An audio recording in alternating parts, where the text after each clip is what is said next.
दशमस्कन्धः अथ सप्ततितमोऽध्यायः 70th chapter. श्रीशुक उवाच अत उषसि उपवृत्तायां कुक्कुटान् कूजितोषपन् गृहीतकण्ठ्यः पतिभिः माधव्यो विरहातुराः वयांसि अरूरुवन् कृष्णं बोधयन्तीव वन्दिनः गायत्स्वलिश्वनिन्द्राणि मन्दारवनवायुभिः मुहूर्तं तु वैदर्भीं नामृष्यत् अतिशोभनं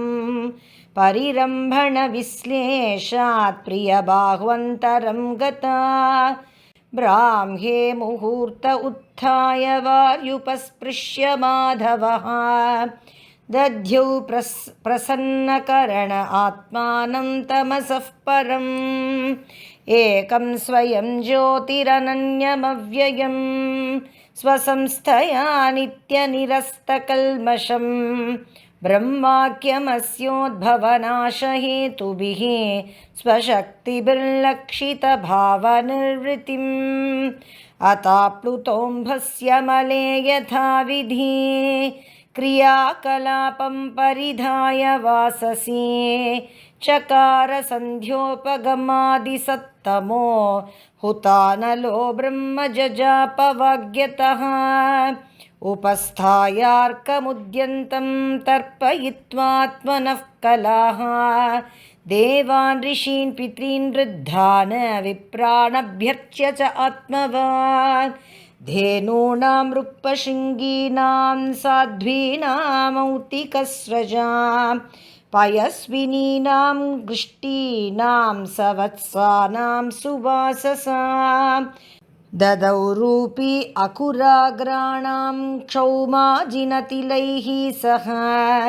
अलङ्कृतेभ्यो विप्रेभ्यो बध्वं दिने दिने गोविप्रदेवता वृद्धगुरून् भूतानि सर्वशः नमस्कृत्य आत्मसम्भूतिः मङ्गलानि समस्पृशत् आत्मानं भूषयामास नरलोकविभूषणं वासोभिर्भूषणैः स्वीयैः दिव्यस्रग् अनुलेपनैः अवेक्ष्याज्यं तथादर्शं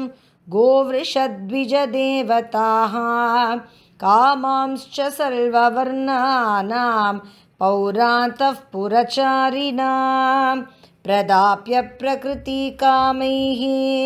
प्रतोष्यः प्रत्यनन्दत संविभज्य अग्रतो विप्रान् स्रक्ताम्बूलानुलेपनैः सुहृदः प्रकृतिर्दारान् उपायुङ्क्त ततः स्वयं तावत्सूत उपानीय स्यन्दनं परमाद्भुतं सुग्रीवाद्यैर्हयैर्युक्तं प्रणम्य अवस्थितोऽग्रतः गृहीत्वा पाणिना पाणि सारथेः तम् अथारुहत् सात्यकी उद्धवसंयुक्तः पूर्वाद्रिमिव भास्करः ईक्षितोऽन्तः पुरस्त्रीणां सव्रीडप्रेमवीक्षितैः कृच्छ्राद्विसृष्टो निरगाजातः सोहरन्मनः सुधर्माख्यां सभां सर्वैः वृष्टिभिः परिवारितः प्राविशद्यन्निविष्टानां न सत्यङ्गषडूर्मयः तत्रोपविष्टः परमासने विभुः बभौ स्वभासा ककुभो वभासयन् वृतो नृसिंहैर्यदुभिर्यदुत्तमो यथोडुराजो दिवि तारकागणैः तत्रोपमन्त्रिणो राजन्नानाहास्य रसैर्विभुम् उपतस्तुः नटाचार्या नर्तक्यस्ताण्डवैः पृथक् मृदङ्गवीणामुरजवेणुतालधरस्वनैः नऋतुः जगुस्तुष्टुश्च सूतमागधवन्दिनः तत्राहुर्ब्राह्मणा केचित् आसीना ब्रह्मवादिनः पूर्वेषां पुण्ययशसां राज्ञां च कथयन् कथाः तत्रैकः पुरुषो राजन्नागतो अपूर्वदर्शनः विज्ञापितो भगवते प्रतीहारैः प्रवेशितः स नमस्कृत्य कृष्णाय परेशाय कृताञ्जलिः राज्ञामावेदयद्दुःखं जरासन्धनिरोधजम् ये च दिग्विजये तस्य सन्नतिं न ययुर्नृपाः प्रसह्य रुद्धास्तेनासन् अयुते द्वे गिरिव्रजे कृष्ण कृष्ण प्रमेयात्मन् प्रपन्नभयभञ्जन वयं त्वां शरणं यामो भवभीताः पृथग्धियः लोको विकर्मनिरतः कुशले प्रमत्तः कर्मण्ययं त्वदुदिते भवदर्चने स्वे यस्तावदस्य बलवानिह जीविताशां सद्यश्चिनत्यनिमिषाय नमोऽस्तु तस्मै लोके भवान् जगदिनः कलयावतीर्णः सद्रक्षणाय खलनिग्रहणाय चान्यः कश्चित् त्वदीयमतियाति निदेशमीश किं वा जनस्वकृतमृच्छति तन्न विद्मः स्वप्नायितं नृपसुखं परतन्त्रमीश शश्वद्भयेन मृतकेन धुरं वहामः हित्वा तदात्मनि सुखं त्वदनीह लभ्यं क्लिश्यामहे अतिकृपणाः तव मायया इह तन्नो भवान् प्रणतशोकहराङ्घ्रियुग्मो बद्धान् वियुङ्क्ष्वमगदाह्वय कर्मपाशात् यो भूभुजो अयुतमतङ्गजवीर्यमेको बिभ्रद्रुरोधभवने मृगराडिवावीः यो वै त्वया द्विनवकृत्व उदातचक्र भग्नो वृधे खलु भवन्तमनन्तवीर्यं जित्वा नृलोकनिरतं सकृदूढदर्पो युष्मत्प्रजारुजतिनो अजित तद्विधेहि दूत उवाच इति मागधसमृद्धा भवद्दर्शनकाङ्क्षिणः प्रपन्नाः पादमूलं ते दीनानां संविधीयताम् श्रीशुक उवाच राजदूते ब्रुवत्येवं देवर्षिः परमद्युतिः बिभ्रत्पिङ्गजटाभारं प्रादुरासीद्यथा रविः तं दृष्ट्वा भगवान् कृष्णः सर्वलोकेश्वरेश्वरः ववन्द उत्थितशीर्ष्णा ससभ्यः सानुगो मुदा